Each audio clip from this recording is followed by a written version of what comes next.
Hello guys, hey với nãy chuan share kan lo ei do na kan lo vel anga hey video hi kan stop zo ko nga kan lo si manga chonin kan lo lang le thua ya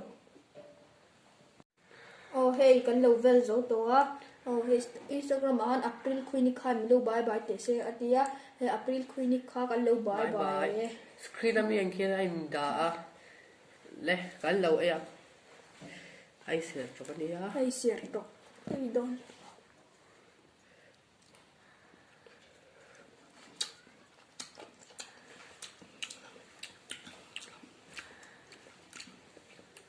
Mana thur da hit tok vel chi ni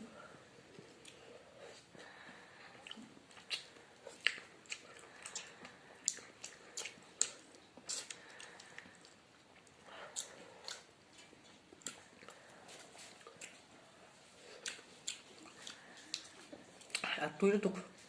share to ki a thur da hit tui tok vel chi ni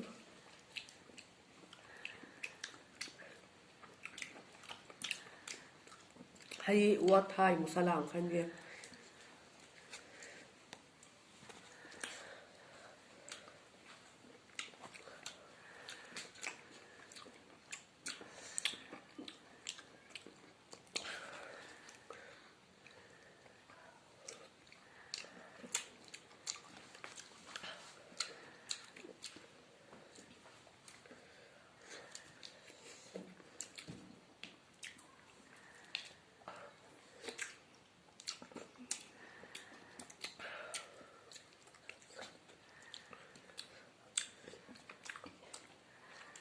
tùy về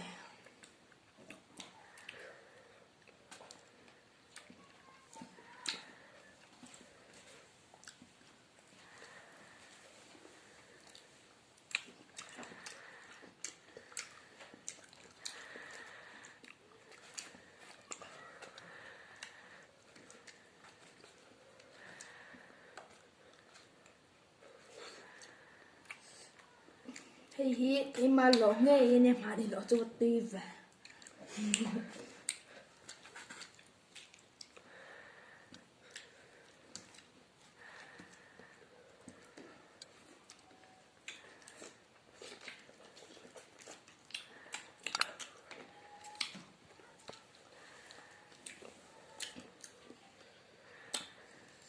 mình lo subscribe để dễ luôn nha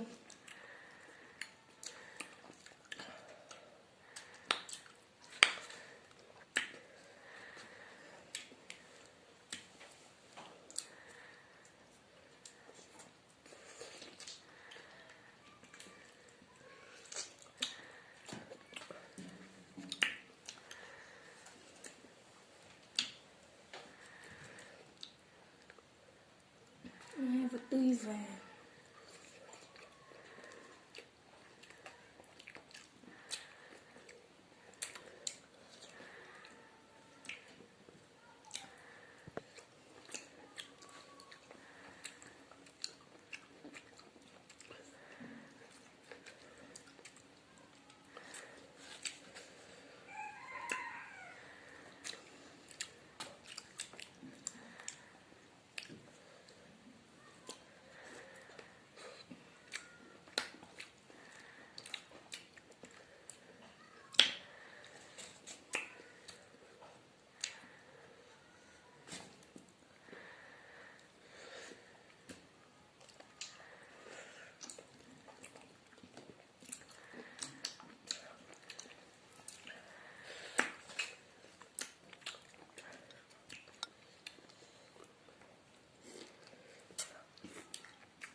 tùy về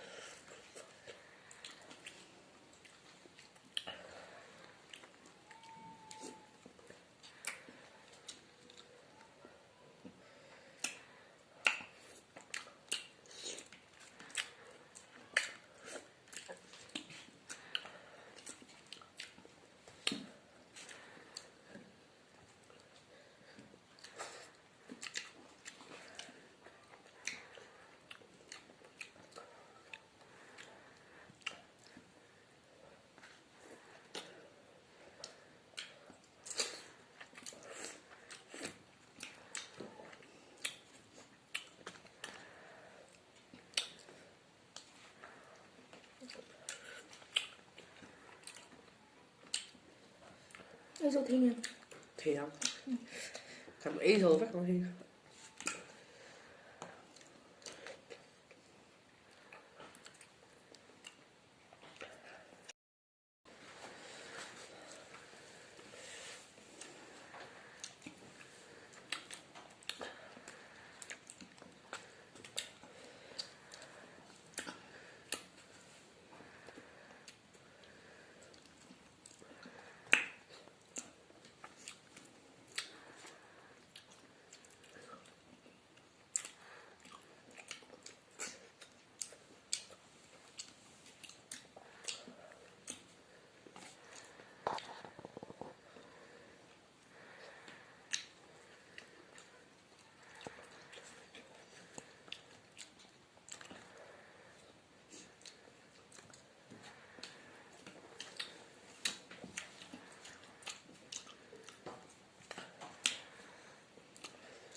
sẽ tóc hi thủ đức tiêu mà thum tiêu mà hay chú thủ trong tục bón đi đâu thum tục bón đi đâu tóc trên chứ